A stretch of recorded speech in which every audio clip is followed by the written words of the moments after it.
I took a risk with the terminology here. I guess I went a little bit over the top. This presentation's a little bit over the top.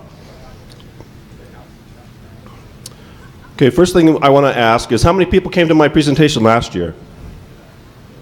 Wow, so I got a repeat audience of about 10. Okay, last year we were over at the Alexis, and this year we're in the Riviera. I want to ask how many people think that this year is better than last year? Really? How many people think last year was better? Wow, I'm surprised. Last year we were out in the tent. I was out in the tent last year, and when I got to thinking about it, I mean, you got 400 hackers, they're out in a tent, we're out in the middle of the desert. I mean, doesn't that come pretty close to what the feds consider to be an Arab terrorist?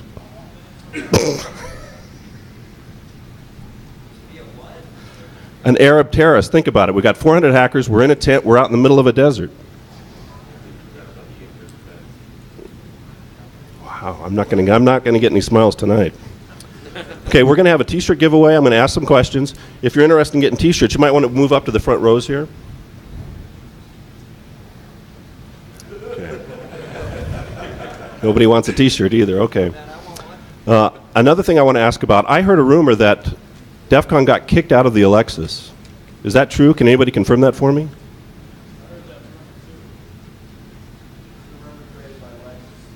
What?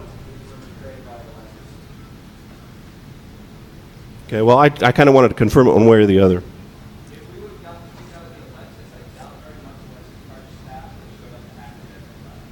Okay. Okay. Well, who wants to pick up the t-shirt? Because I'm still not sure about a clear answer on this. I believe it was new owner. Okay.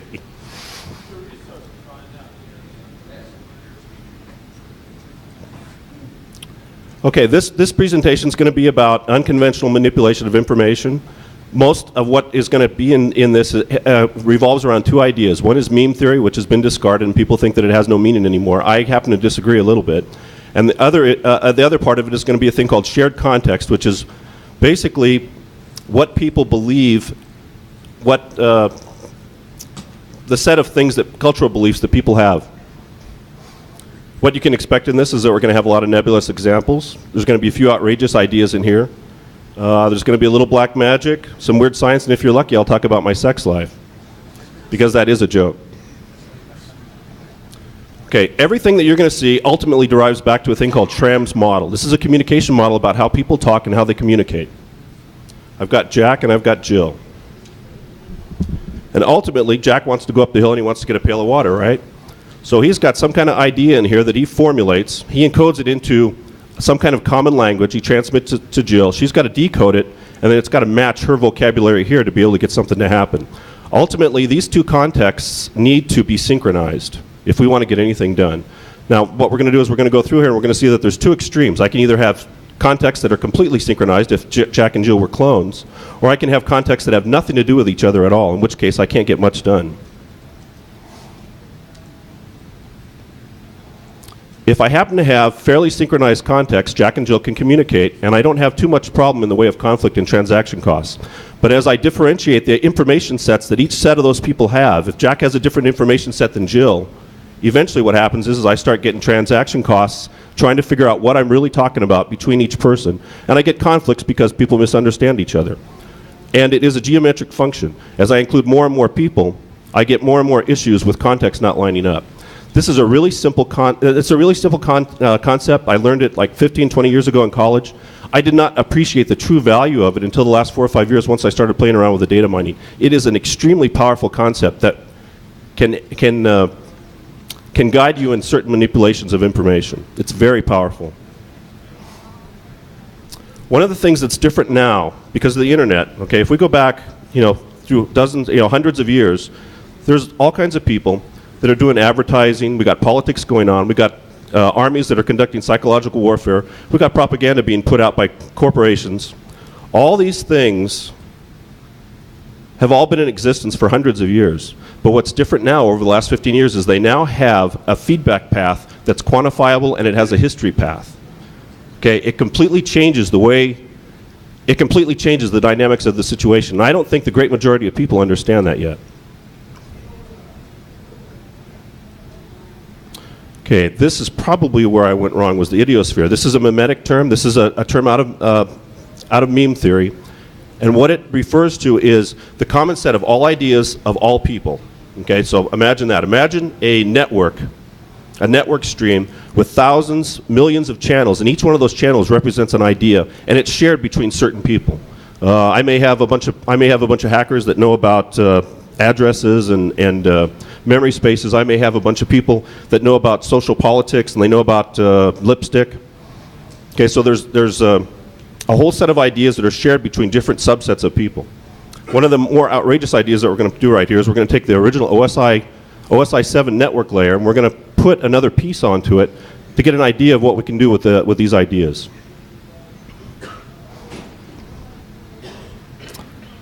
Okay, how many people know about a thing called biodiversity? Okay, biodiversity, if you apply some of these principles to information, we get back to the Schramm's model ultimately of conformity versus diversity. I have conformity where context is all identical, or I have diversity, ultimate infinite diversity, where nobody has any context where they can share any information. Where everything has no shared context, that's a bad space, I don't want to be there. If I have everybody knows all the exact same information, I don't want to be there either. Both of these are exploitable in certain ways. So ultimately, the set of all things that we're going to do revolves around this place right here, and what we care about really is which axis we're tending towards. Conformity produces susceptibility. If everybody believes the same thing, it becomes a problem. That's one of the reasons that China protects their internet so greatly. They have a much more conformist society than we do. Diversity, okay, in biodiversity, if you have ultimate diversity, people don't share the same genes and you have infertility. Now, Americans do love diversity, but ultimately infinite diversity turns into a bad thing, and at some point, because of the information revolution, we will reach a point where the amount of differentiation that's taking place among cultures, among subgroups in the United States will reach a point where it's no longer a value, I believe. Okay, now, Defcon 13 submission. This thing right here always makes me think of other things. Last year when I did this presentation, I did a thing called the Meme Miner, which I build as the poor man's data miner. And at that time I heard a lot of stuff from the audience that it wasn't really appropriate venue for, for Defcon. I took and distributed that program to about 30 people in the audience, and about 30 days later they called me and they said, well, this is not working anymore. So I traced it back, and it turned out that Google had changed certain aspects of DJ News that I was doing a call into, and this is what you get. What? Computer virus or spyware application is sending us automated requests. So according to Google now, I'm officially a hacker. Oh, okay, I'm a virus. Either way, I belong here now. Okay. One of the things with Meme Miner, what Meme Miner does is it gives you a time series graph of certain keywords out of DJ News. I use DJ News for certain reasons, which we'll look at in just a second. But let's take a look at service-oriented architecture. You can see that back at the .com crash, it took the wind out of a thing called service-oriented architecture, and it went dead. Now, since about 2004, service-oriented architecture has been gaining strength steadily for the last couple of years. And if you've been watching the news, you notice that SOA shows up in a lot of stuff now. If you'd been tracking all this stuff, you would have known right around in here that there was a comeback in SOA, and you would have known to maybe get involved with it if you were interested in it, or at least take a look at it, which was what I did. One thing that's interesting to look at is things like movie stars. I run a graph on Travolta here, and you'll see that the number one entry that he'll be remembered for is Battlefield Earth. Okay, I use DJ News because it's a centralized hierarchy. It has a fairly balanced taxonomy that's fairly controlled by it's controlled by a fairly centralized source. A lot of the RSS feeds now are being created ad hoc all over the world, all over in different spaces. So I'm not sure that an RSS version of a database would be able to produce the same results that DJ News produces right now. DJ News ultimately is a dead product, but it still can give you valuable information. Okay, now we'll take a look at the OSI 7 model. How many people are familiar with this? Everybody should be. Ultimately, I have at the very bottom layer, I have a physical layer, I have a bunch of layers that tie together, and at the top I have an application layer. What I'm going to propose to you is that we need one additional layer, which is an abstraction on top of the application layer to be able to track memes, ideas as they go through the network around the world. One of the things I've done over the past years, I've tried to tie back the low-level physical layer, which ultimately is voltage, current, and resistance. Ultimately, everything that's built, all the IT world is built on one concept, the measurement of electrons through a wire. So if we could take these concepts and push them back up to a higher level, we might be able to do things at a higher level of abstraction and be able to measure and manipulate information. So what I did was I went through, and after you play around with this stuff for a while, you start seeing patterns. There's latency, there's a thing called sentiment, and there's also a thing called diffraction, which have rough equivalents to the electrical values. Here's latency. This is the Pope. Okay, when the Pope died, it took roughly 5 days for that information to propagate around the world and peak. 5 days. That's very fast. Most of the memes take considerably longer than this. There's always a latency through the network. We'll take a look at sentiment. This is basically a comparison, a diff of two graphs, Google cool versus Google evil. And you can see that when Google first came out, the net result was that they were considered cool. But when they issued that stock IPO, they instantly became evil. This is extremely simple, this is very crude, but it's very simple to run, and there's already much more sophisticated versions of this being run. I don't know if anybody saw the Sundance Film Festival. They ran a much more sophisticated version of this to be able to predict the winners. Tom Cruise, this is another movie star we can take a look at. There was definitely a bias in his favor for a long time, 6 years, but once he started those Scientology rants,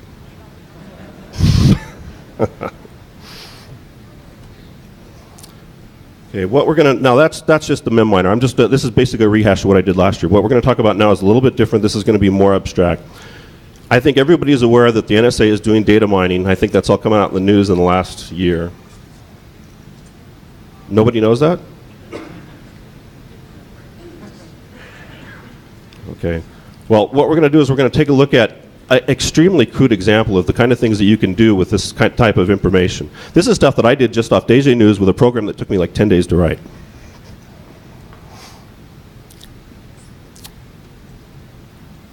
If you believe in meme theory, then you believe each culture has a different fingerprint for how it reacts to events. If that's true, then I should be able to differentiate between cultures, and I should be able to see that fingerprint if I look at two events. If I look at a single event at two different cultures, I should be able to see differences in how those cultures react. So what we're going to take a look at right now is off of DJ News. This is filtered for these countries. I mean, there's certain groups that you can filter off.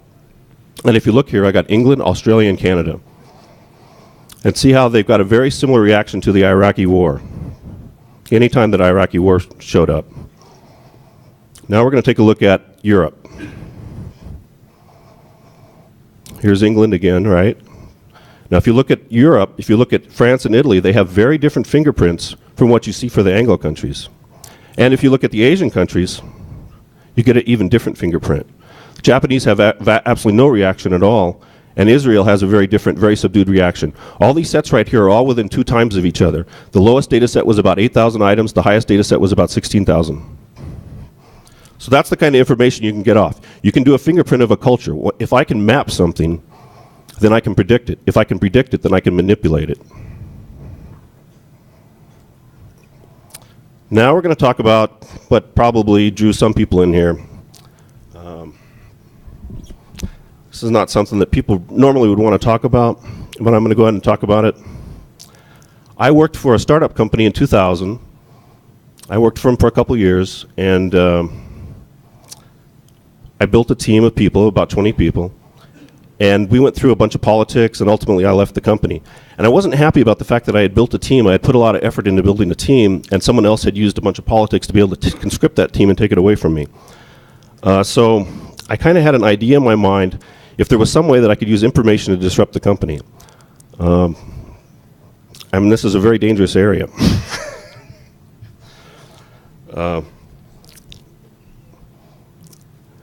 So here we are, we're in the 21st century, we're in the USA.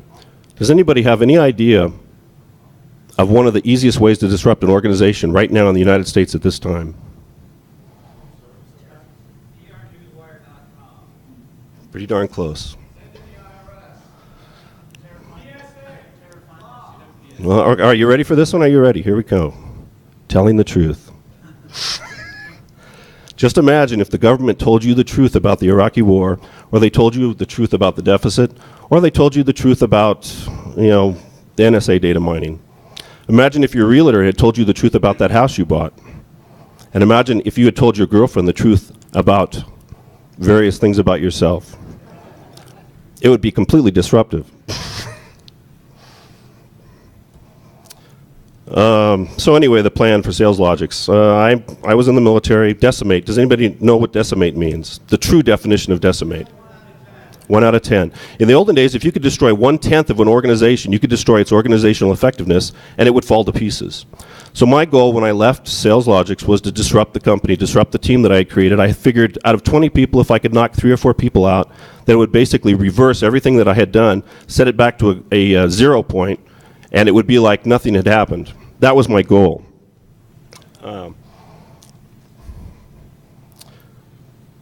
The 3 factors involved in the disruption was the fact that we had a lot of stock options and everybody read this Yahoo stock board every day. So I knew there was a central point of communication that everybody looked at every day. The guys that came in and took my team away had made a pretty serious error in the way that they had done things. They had fired people that didn't need to be fired, that shouldn't have been fired, so they had already created credibility problems for themselves. And at that time, because of the dot-com crash, the management was issuing things that people were already unsure about. So these 3 things combined together to create an environment that I was able to take advantage of. Yahoo Financial Chat Board was the conduit of the attack. The damaged team was the object of the attack, although several people thought I was trying to affect the stock price at the time. And then the method of attack was ridicule. Satire can be extremely effective, and I did not have a true appreciation of that until 2001. The CEO of the company, I'll give you an example, one of the things I posted, and it's fairly mean. The CEO has a resemblance to Yoda. Pat, okay, so one of the things I posted was, you guys deserve a pat on the back. And then I posted this picture. So anyway, imagine a bulletin board that was filled with a lot of satire and also filled with a lot of attacks on information, financial information that was already in question. Anyway, this went on for several weeks, and I didn't really have a true idea of what had happened at the company. My goal was to knock out 2 or 3 people out of the team of about 20. At the end of about 90 days, I talked to someone and they told me what had happened. 90% of the team had quit. That was far beyond anything I intended to do. And now for the consequences of my actions. I went to go do an interview at another company 3 years later, and the CEO was the CEO for Sales Logics. So I walked in the interview room, and he's sitting there, and I walk in, and he goes, "Oh, it's you. Has anybody here ever been accused of being themselves?" It is an eerie feeling. And what can you say to that, right? What can you say? So I said, "Yep, it's me."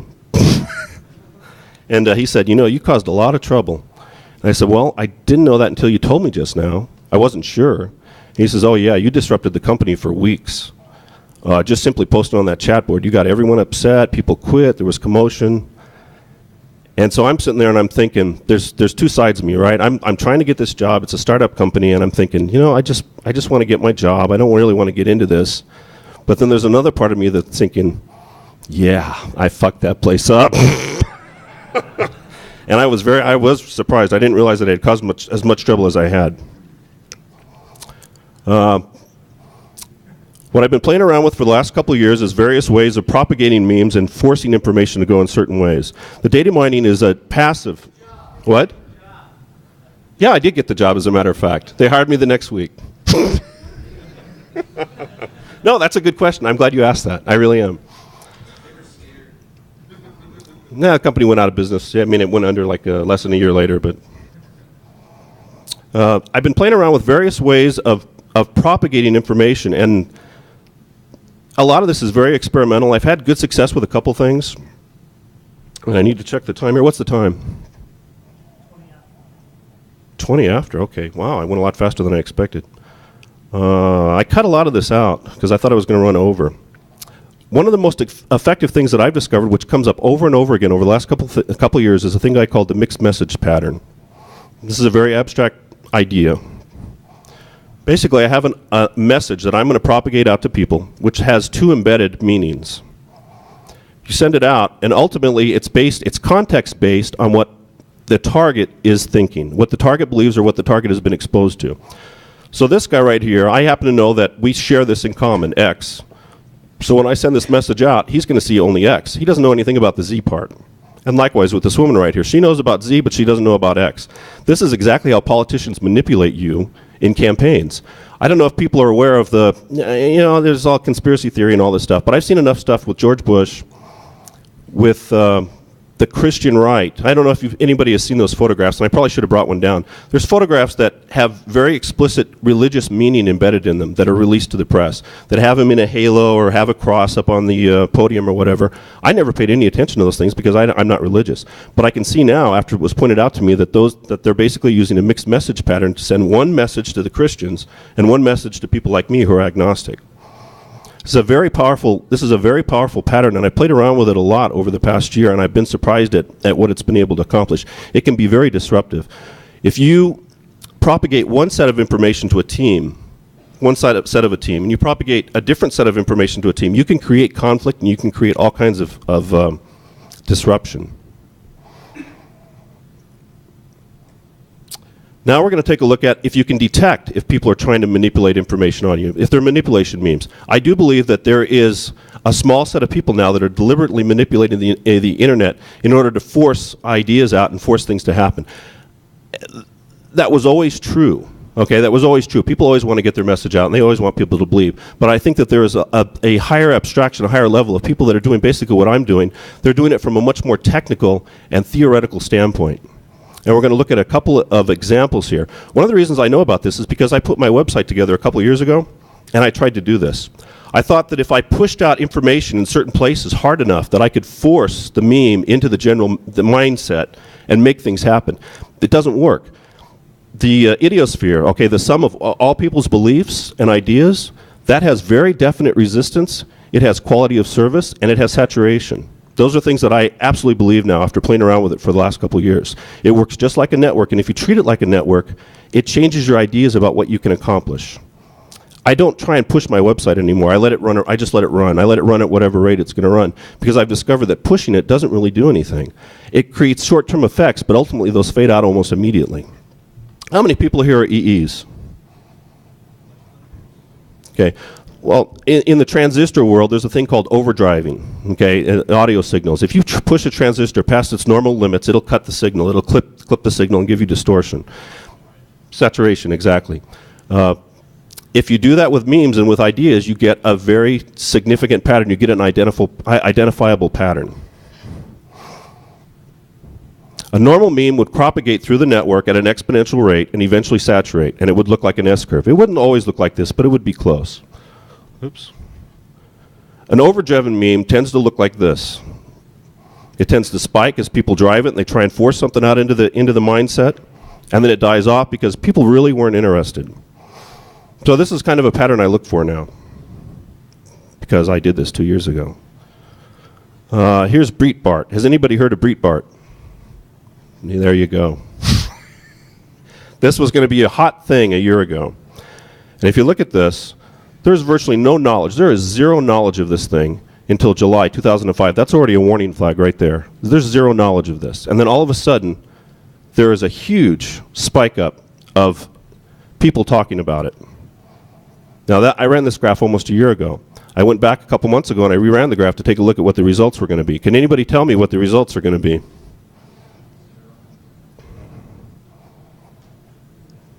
Flatlined. Went nowhere after the initial push. They haven't been able to make this go anywhere. That tells me that the idiosphere, people's minds are saturated. They do have quality of service. They do have priorities that they set on the things that they believe and the things that they spend their time on. And it is very hard to dislodge those things because it has been a process of evolution that has got those ideas into people's minds to begin with. Now, has anybody heard of RocketBoom? Let's take a look at the RocketBoom graph.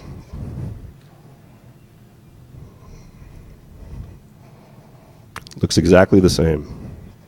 I have a lot of doubts, especially when I see financial incentives tied to ideas. I'm very skeptical about the coming wave of video that's going to sweep the internet.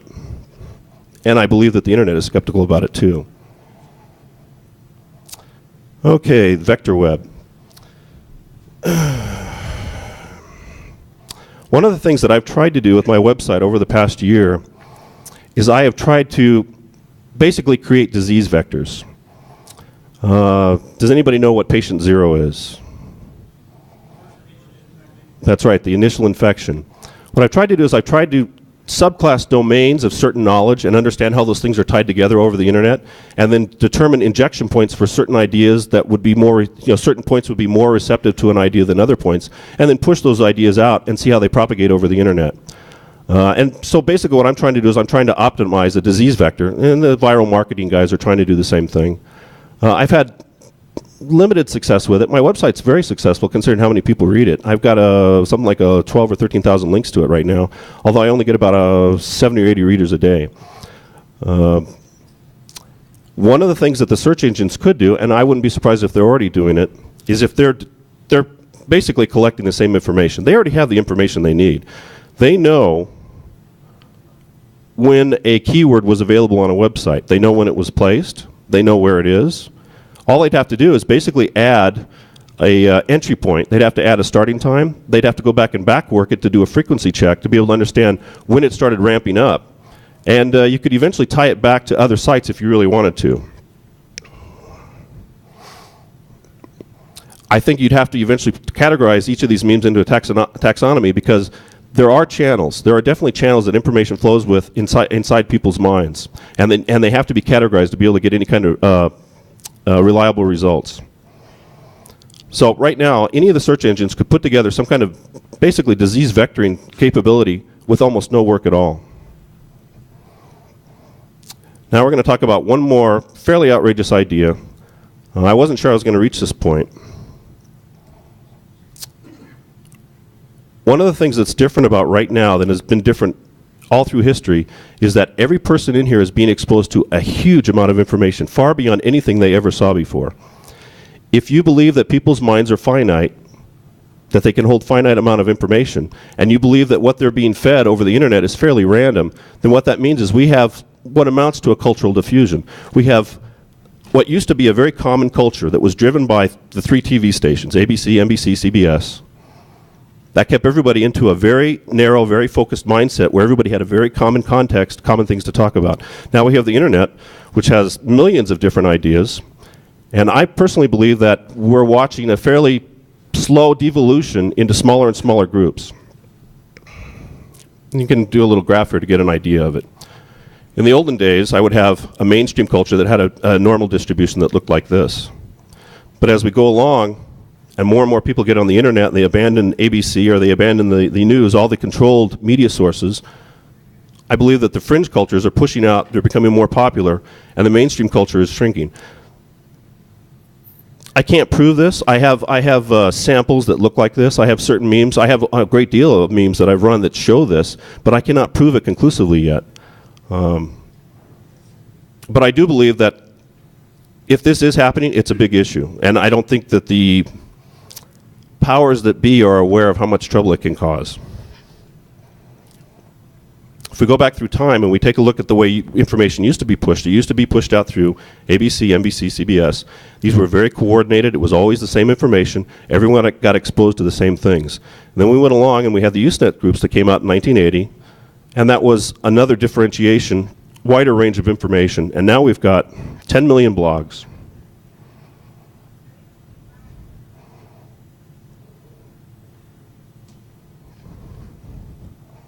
And that's it. That's my presentation.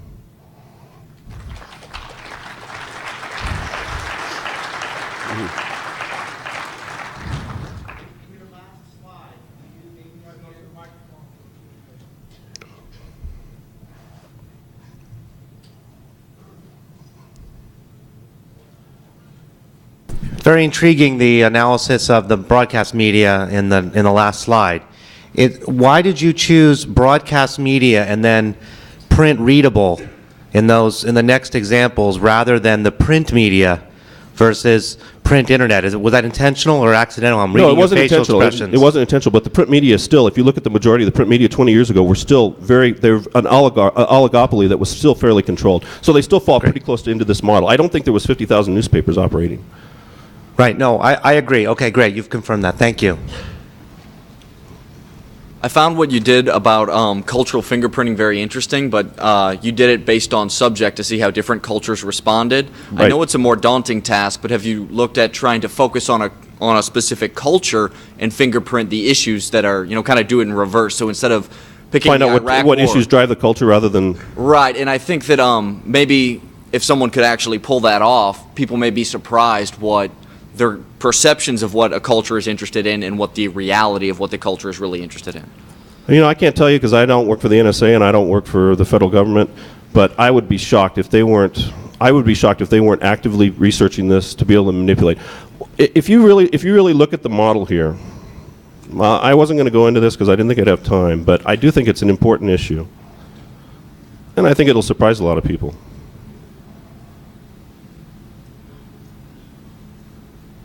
Let's look at this model right here. I have a heterogeneous extreme.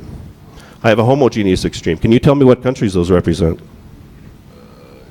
Here in China? The United States and China.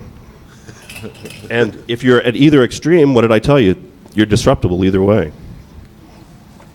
Okay, thank you. Just an idea. You mentioned the need for a taxonomy of vectors. I was wondering if you had noticed, or what categories of vectors you had noticed. Obviously, What I did for my own self, Yep. I did a very crude categorization of technology, social, and a couple other things. I only had 3 or 4 categories that I was working with. oh, sorry, sure. So, how are you were defining them by just technology, social, broad categories? Basically, what I did was I've tried posting. What I've done is I've tried posting references. What I've done is I've run all kinds of graphs. I've run graphs on politics. I've run graphs on photography, on technology, all kinds of things. There's a certain set of things that it works well for. There's some things it doesn't work well for at all. And then by posting those references in certain news groups or in certain places, like on the finance boards, if I see something that relates to Yahoo or Google, like I posted the Google Evil on the Google stock board. That was very interesting. That's when Google stopped working, by the way. That's when Meme Miner quit working. Cool. I've tried posting to things like Free Republic, Democratic Underground, and the fingerprint that you get from these different sites is just, it's scary, is what it is. The Free Republic and Democratic Underground, the political groups have virtually no interest in anything except arguing about politics. It's amazing. There's no curiosity at all. Have you played around with Google Analytics much at all? And if so, how does Google Analytics, the trends? Yes. That's based on Meme Miner. The guy that wrote that, Bruno, he sent me email about a year ago and he said, I really like your graphs. And he went around and then he sent me the thing for trends about 6 months ago. He says, I want you to take a look at this and tell me what you think about it. And I was like, I think maybe you should pay me some money.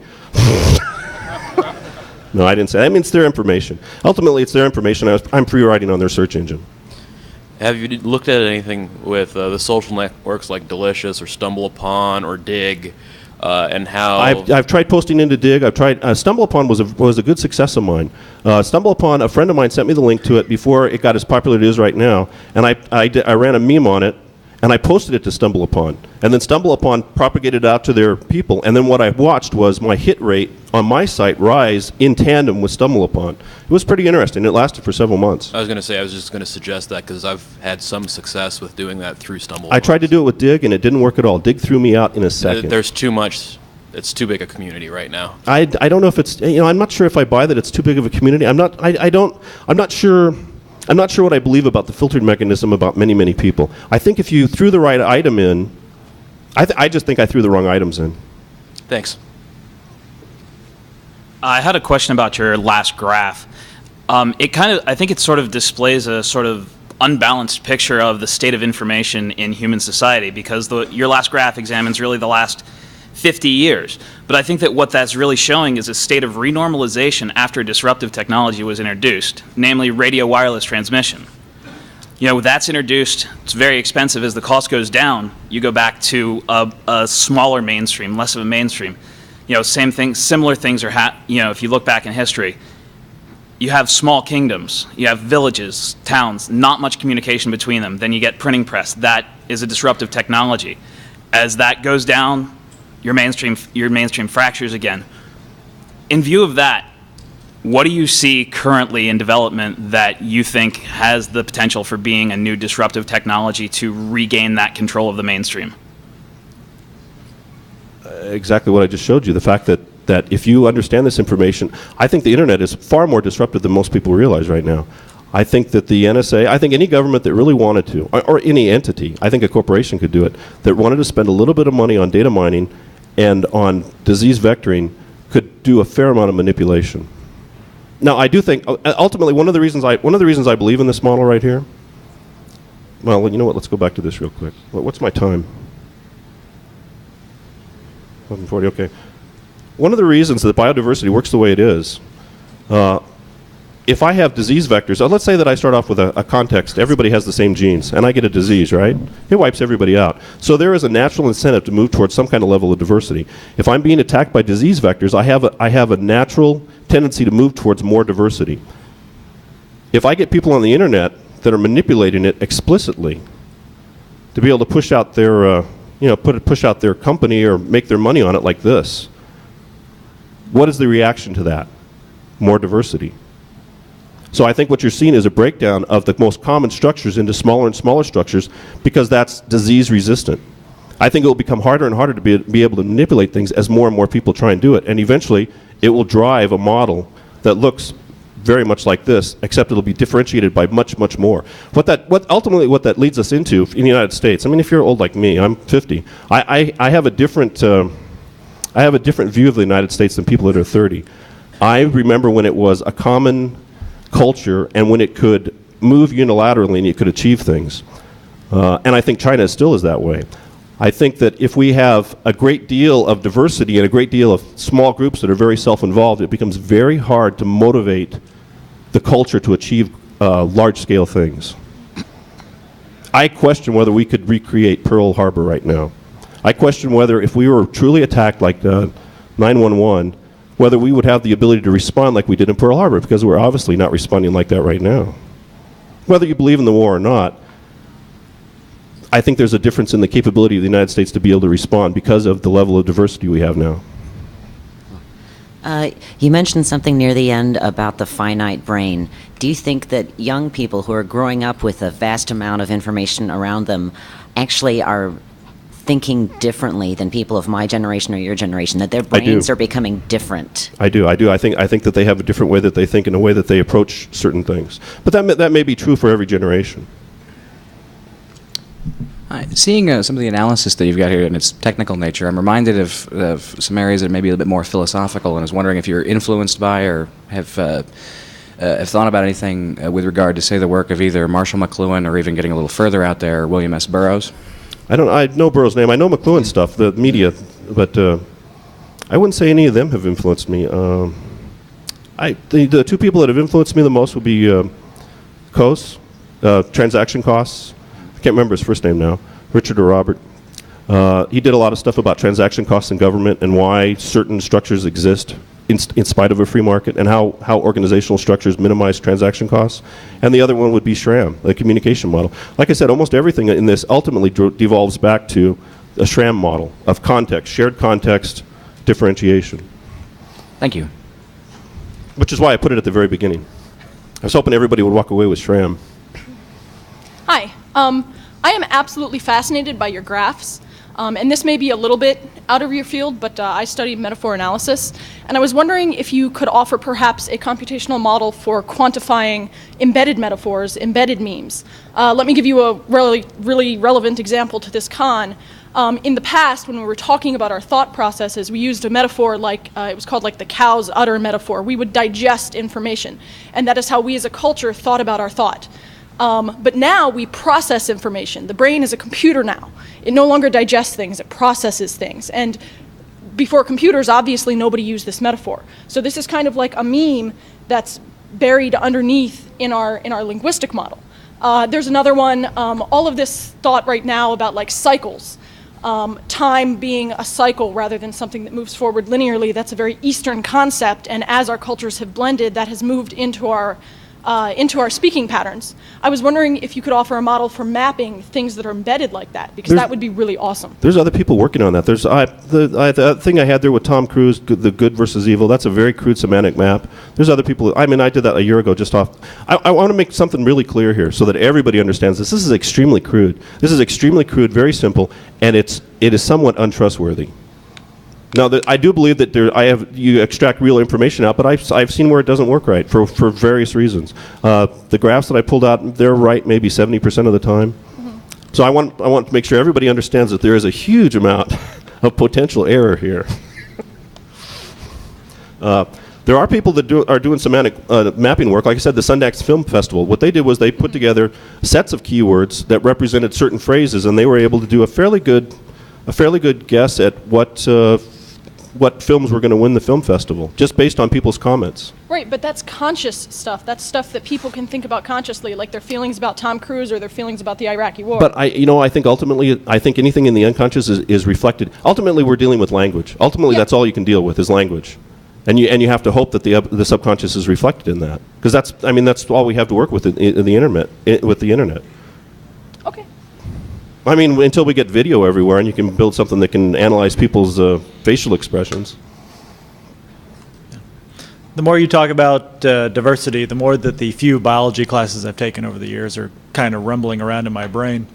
In biology, biological evolution is constrained by bottlenecks, in which case there are only a few events that are available, and then things will expand from that point.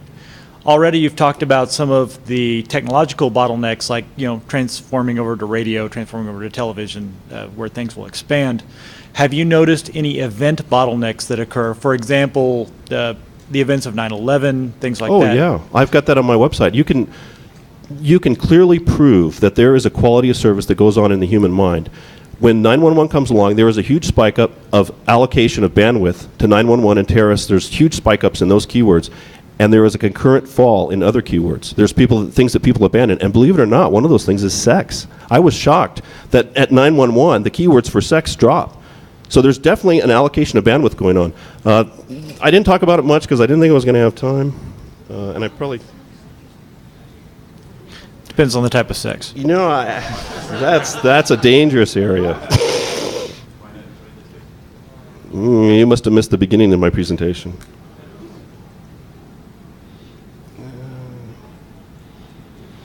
There's a thing that I talk about that I call diffraction. And what it is it's the allocation and deallocation of deallocation of bandwidth in response to events. And I think this is an important area. I haven't been able to follow it up. I have a finite amount of time.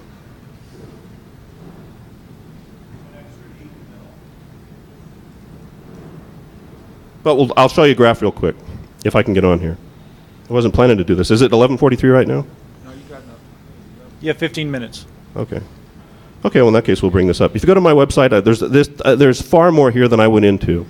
I cut a lot of this out because I thought I was going to run over time. This is the fingerprinting. These are patterns that I've used in my website in order to manipulate information and force memes to come to me or push things out. Let's take a look at diffraction. This is very interesting to me. Once I started playing around with this, I realized that the human mind really does work like a network, and it does have quality of service, it has saturation, and it has channels.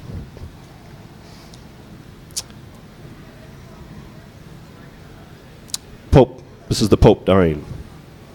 This is the pure keywords right here of the Pope's death. See that huge spike up? Everybody's talking about the Pope dying. What that does is it spawns off all kinds of additional conversations about who's going to replace the Pope. Was the Pope good? And what that does is it causes a concurrent decrease in bandwidth in other things. Because of this allocation of extra bandwidth, there's now an opportunity here to force new memes in. There's been a disruption in the system. The system's responded by taking bandwidth which is marginally allocated to things that it doesn't really truly care about, just whatever the lowest level is. It takes and deallocates those. It allocates them to whatever the new entry point is. And at this point, you have the ability to change things. You have the ability to force additional memes, related memes in, and capture that bandwidth if you can hold it. There's a thing I call the flea pattern.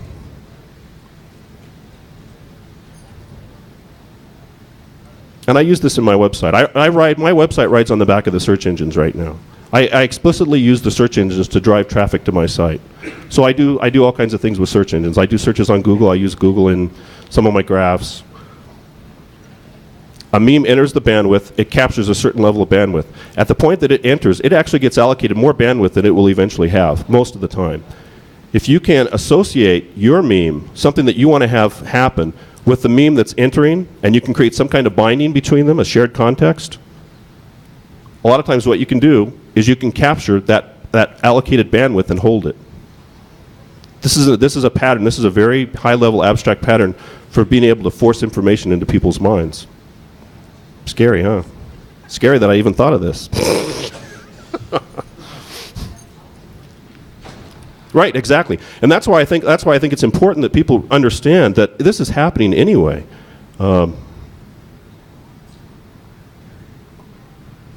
Just people don't realize it. I didn't realize it. This is happening right now. There are guys that are in politics, there are guys in the military, there are guys in advertising, there's guys in corporations that are explicitly trying to hack your mind. They're trying to push information into it. As long as you understand that. But I don't think a lot of people realize that the dynamics of the situation are substantially different now than it used to be. They didn't used to have quantifiable feedback mechanisms to be able to measure whether they were successful or not. I can measure when I'm successful. I can measure when I push a graph out. I can measure how many people read it. I can see what the reaction to it was. I can adjust. The internet has created a feedback loop into the real world, back into the virtual world, back into the real world, and it works at a fairly small scale right now, and I think it will continue to work at a small scale, but you can do disruption. You can do disruption of small-scale organizations if you really want to. I know that for a fact now because I did it 6 years ago. And I overdid it. I think you've already sort of answered this question, but I wanted to clarify. So for the real sustained memes, the ones that follow the normal S-curve, do you think they are or can be influenced by individuals, or are they all ground swellings from the 100 million blogs? That's a good question. I think that in general they're pretty much at random right now, but I do think that there's a rising effort to be able to explicitly manipulate things like I'm doing. And I think the reaction will be to create more diversity and more diversion, more devolving into smaller groups so that the effect of any one person becomes less.